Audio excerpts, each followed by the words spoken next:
말씀 함께 보겠습니다.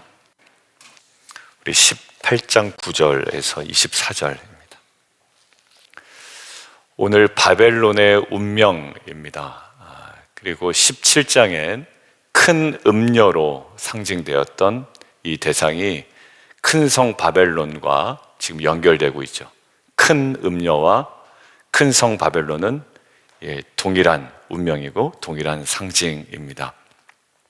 오늘 본문의 제목처럼 한순간에 멸망당할 바벨론의 운명이라고 되어 있죠.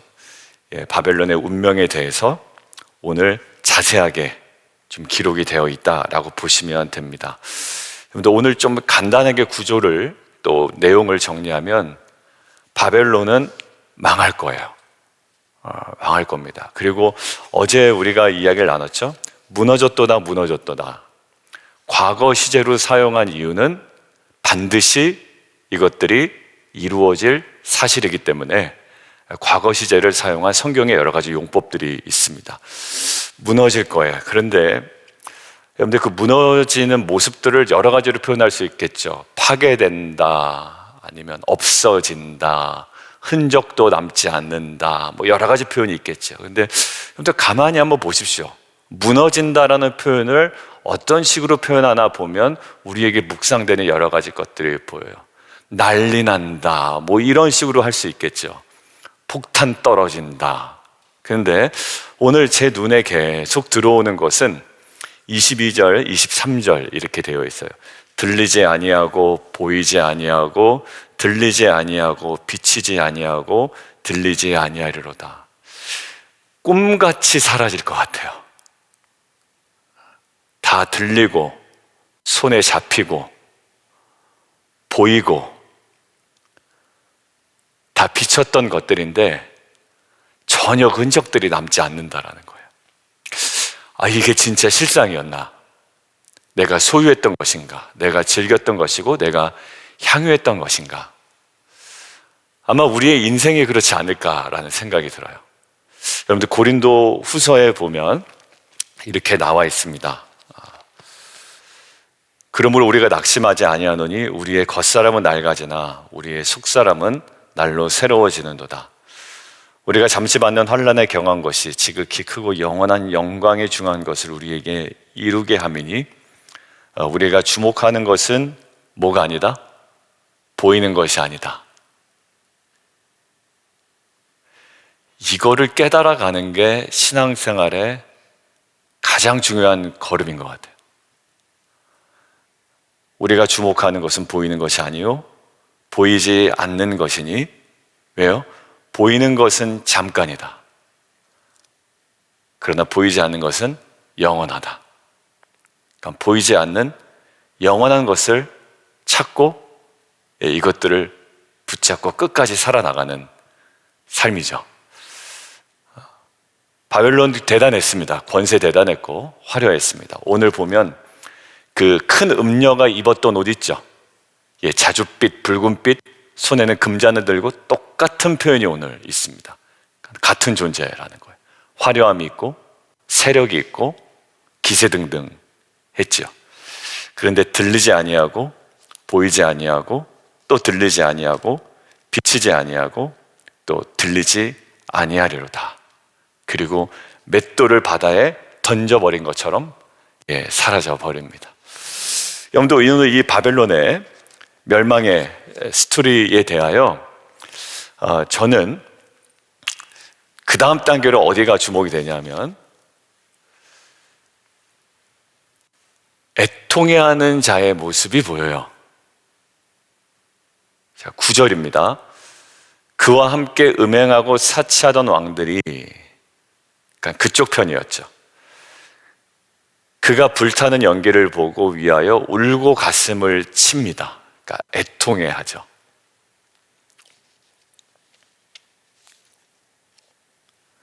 아까 제가 말씀드린 대로 16절 이르다 화이또다 화이또다 큰 성이요 세마포옷과 자주옷과 붉은 옷을 입고 금과 보석과 진주로 꾸민 것인데 이게 큰 음녀와 지금 동일하게 같이 나타납니다.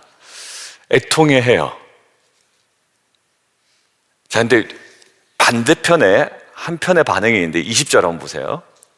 하늘과 성도들과 사도들과 선지자들아 그로 말미암아 즐거워하라. 그런데 한쪽에서는 애통함이 있고요, 한쪽에서는 즐거워하라는 거예요. 전혀 정반대의 반응이죠. 하나님이 너희를 위하여 그에게 심판을 행하였음이라 하더라. 한쪽엔 애통함이 있고 한쪽엔 즐거움이 있습니다. 마지막 때에 애굽을 붙들고 바벨론을 붙들고 이 땅의 것들을 붙들고 보이는 것들을 붙들고 사는 자는 마지막 순간에 얼마나 애통할까요? 마지막 순간에 돌아가시는 분들이 땅에 있는 거 내가 다 누리지 못하고 죽는구나 라고 애통해하며 죽는다라는 스토리도 들었습니다. 그리고 내가 돈 벌어놨는데 저 돈, 그러니까 나중에 늙으신 분들 중에 치매가 오거나 이런 분 중에 증상이 어떤 증상이 제가 몇 번을 봤나요? 저희 친척 중에서도 한 분 있었는데요, 돈을 자꾸 숨기는 경우가 있답니다. 자식한테도 안 준대요. 근데 실제로 돈을 숨깁니다. 그게 어떤 심리인지는 잘 모르겠지만 그 돈에 대한 집착이 있어가지고요, 그 자꾸 누가 돈 훔쳐갔다고 얘기하고 훔쳐가지 않았는데 이렇게 얘기해요. 마지막까지 보이는 것과 이 땅의 것들을 붙들고 있었던 자의 애통함이 있고요, 그러나 이 모든 것들을 심판하시는 하나님으로 인하여 즐거워하는 무리가 있어요. 근데 오늘 제가 진짜 주목하고 싶은 건 10절과 11절이에요.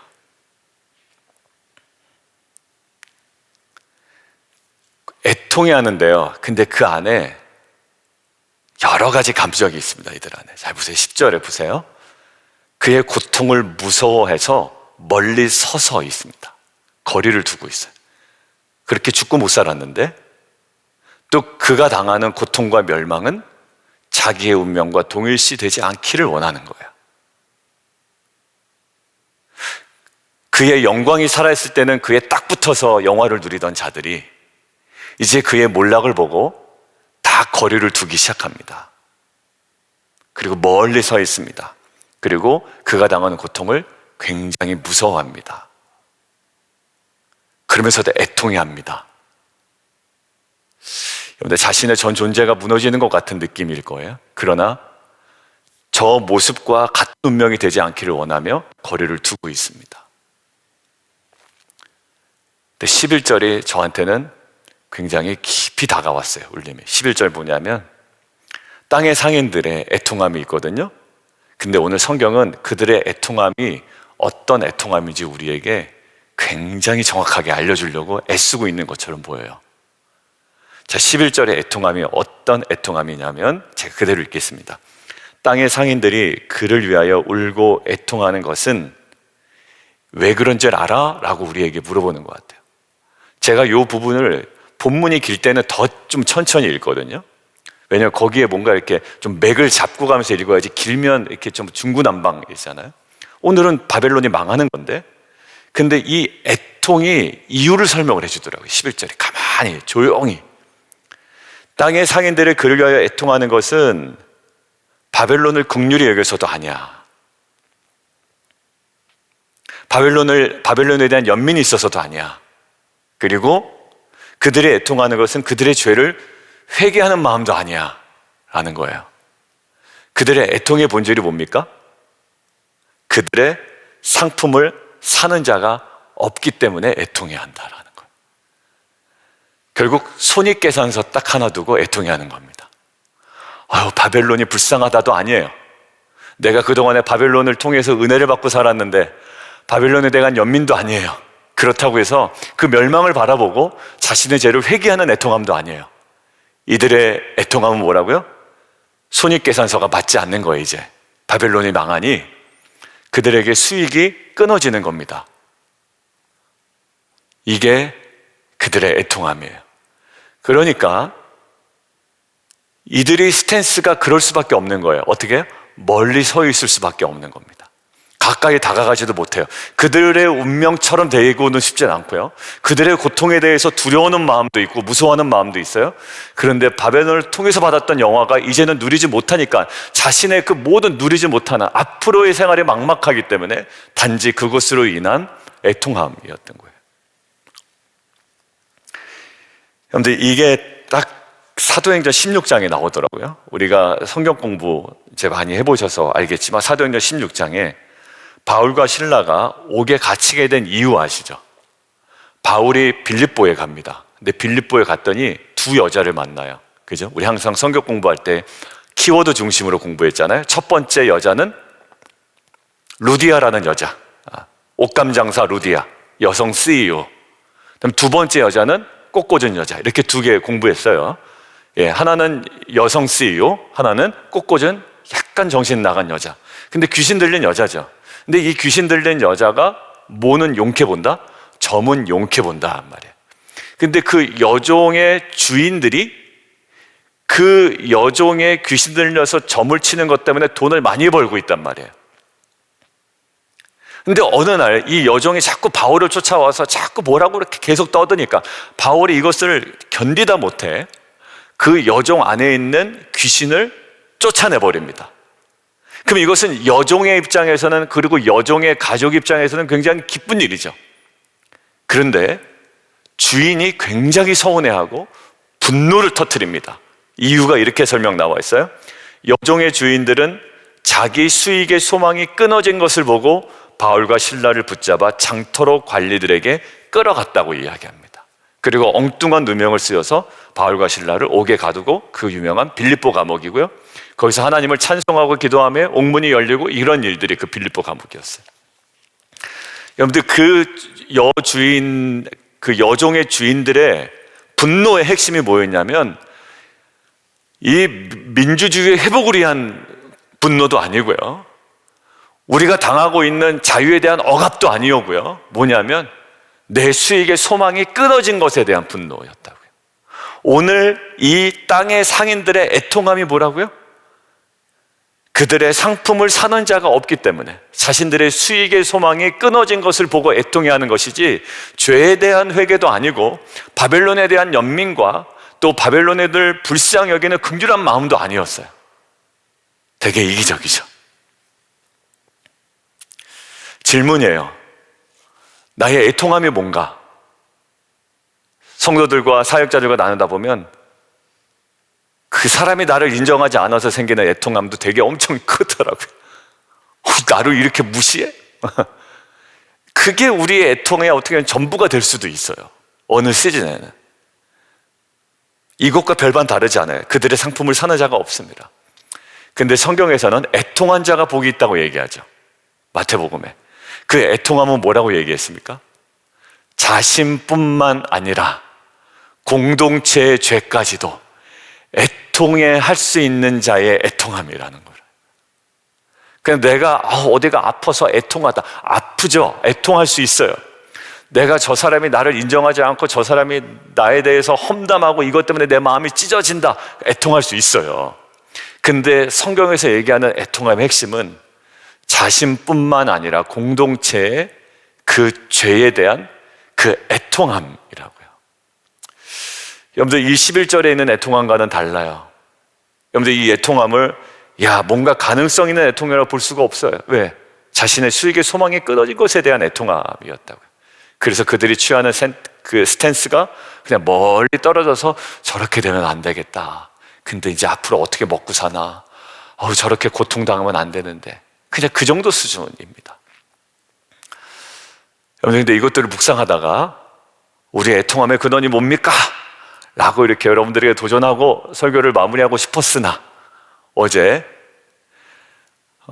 성령께서 제 마음에 이제 이렇게 좀 다가오시는 것 같았어요. 이들이 어디 서 있다고 이렇게 물어보시는 것 같아요. 멀리 떨어져 있습니다. 성경에 멀리 떨어져서 바라봤던 자가 생각나는 사람이 없느냐고 저에게 물어보시는 것 같았어요. 근데 한 명이 아주 정확하게 생각이 나더라고요. 멀리 떨어져서 바라봤던 자 누구 기억나세요? 지금 이 시즌과 더불어서 예수님의 십자가를 지시고 가는 모습을 보고 그 고통을 자신이 당할까 두려워하여 그 운명과 자신의 운명이 결합되지 않기를 바라며 멀리 떨어져 바라봤던 베드로의 모습이 생각이 나더라고요.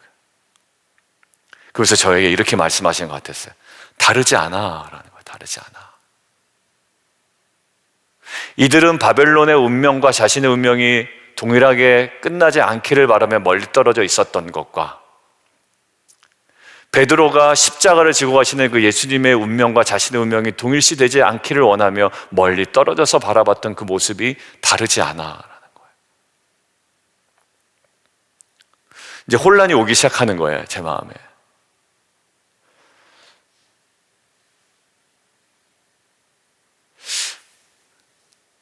근데 이것을 가지고 이제 계속 묵상하는 가운데 이런 마음을 주셨어요. 비슷하게 보여. 그리고 비슷해. 왜? 십자가의 길도 당연히 같이 운명을 지고 싶지 않은 길이야.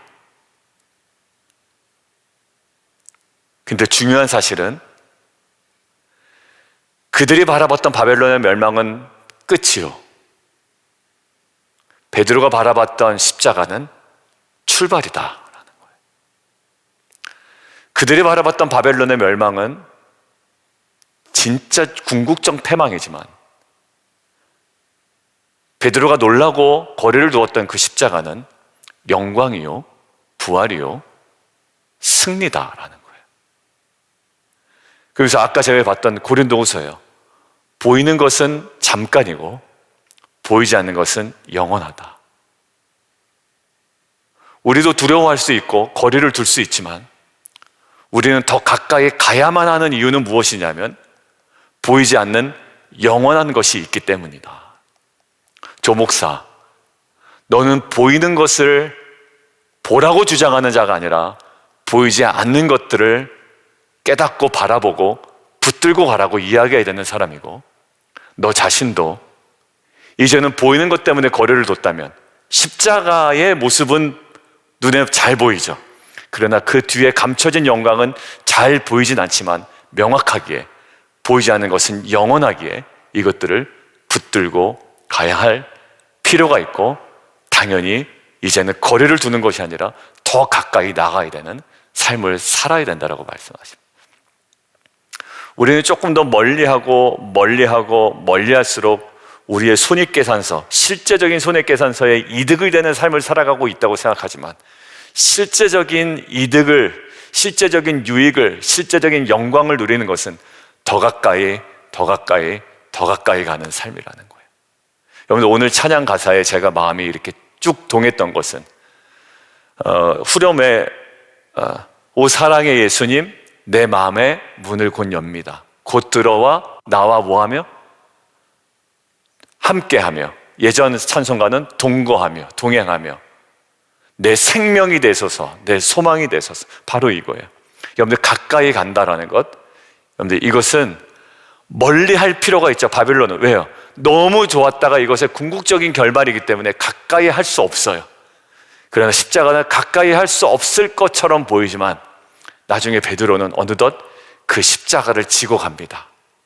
네가 젊어서는 마음대로 다녔지만 이제는 네가 원하지 않은 곳으로 다닐 텐데, 그리고 그 길을 걸어갑니다. 여러분들, 우리가 정말 감추어져 있지만 보이지 않지만 영원한 것들을 발견한 자로서 오늘 우리가 더 가까이 가야 할 그 자리를 우리가 회복해 나가는 저 여러분 되기를 원합니다. 이것들을 헷갈리게 만드는 메시지들이 있고요, 헷갈리게 만드는 사람들이 있고요, 헷갈리게 만드는 세상의 분위기와 문화들이 있습니다. 여러분들, 뭐하세요? 거기서 나와! 라는 거예요. 어제도 사역자들과 나누는데 거기서 나와. 여러분들, 거기에 영향을 받게 됩니다. 여러분들, 여러 가지 있죠. 한국에 여러 가지 정치적인 불안이 있지만 자꾸 대통령이 뭘 본다. 여러분들, 보고 자꾸 들으면 영향을 받게 돼 있어요. 여러분들, 우리도 계속 주님의 음성을 듣고, 문을 두드리시는 주님의 음성을 듣고 마음 문을 열고 그와 더불어 먹고 마시고 교제하고 그 깊은 교제 가운데 우리 안에 회복이 됩니다. 새로운 눈이 열립니다. 영혼에 대한 관점이 회복이 됩니다. 이제 이 문제를 문제로 바라보지 아니하고 뭐예요? 너 왜 놀랍게 여기느냐라는 거. 계속 말씀을 주세요. 놀랍게 여기느냐. 이제 내일 우리 성도님 이제 수술하고 오늘 이제 좀 통화를 하려고 그러거든요. 그래서 제게 주셨던 마음을 좀 조금 나누고 기도하려고 그래요. 그래서 하나님께서 이 가운데 가장 궁극적인 승리를 이미 허락하셨음을 믿고 그 어떤 상황과 결과라고 할지라도 그 과정 속에 이미 우리에게 약속하신 언약의 말씀을 지금 이루어 주시고, 주일 말씀처럼 이루는 가운데 정말 그 모든 우리 공동체가 주님 원하시는 만큼 한껏 변화되고 주님 경외하며 신뢰하는 자로 온전히 서게 하여 주옵소서. 이 은혜가 저와 여러분에게 있기를 원합니다. 우리 함께 기도하겠습니다. 들리지 아니하고 보이지 아니하고 들리지 아니하고 비치지 아니하고 들리지 아니하고, 이게 정말 있었나 꿈 같을 거예요. 근데 이들의 태도 보세요. 멀리 떨어져 있습니다. 왜? 고통을 무서워했대라는 거예요. 그 바벨론의 운명과 자신의 운명이 동일시되기는 원치 않았던 거죠. 그리고 실체가 나오죠. 그들의 상품을 사는 자가 없어서 애통해하는 수준에 머물렀던 거예요. 사실 우리도 그렇습니다. 예수님이 기적을 베풀고 이럴 때 많은 사람들이 따랐지만 그 이후에 예수님의 십자가의 길을 걸어가고 있는 그 모습을 보고 심지어 제자들마저 멀리 떨어져서 서서 보고 있습니다. 근데 결국에 그들의 예수님과 더 가까이 가죠. 오히려 그들이 십자가를 지죠. 왜 그렇죠? 보이는 것은 잠깐이요, 보이지 않는 것은 영원한 것을 그들이 깨닫게 된 이후에, 성령이 그들에게 임한 이후에 그들은 그 길을 주저하지 않고 더 가까이 더 가까이 더 가까이 갑니다. 하나님, 이러한 영광스러운 삶을 깨닫고 그 길을 믿음으로 걸어가는 빛과 소금 공동체 되게 하여 주옵소서. 그리고 왜 놀라워하느냐 라고 말씀하시며 궁극적인 승리를 우리에게 허락하시는 그 주님의 언약의 약속의 말씀을 붙들고 기도하오니, 주님, 우리 안에 정말 참된 소망과 생명과 부활과 능력을 허락하여 주시옵소서. 우리 주님 이름 한번 부르고 함께 기도하며 나아가도록 하겠습니다.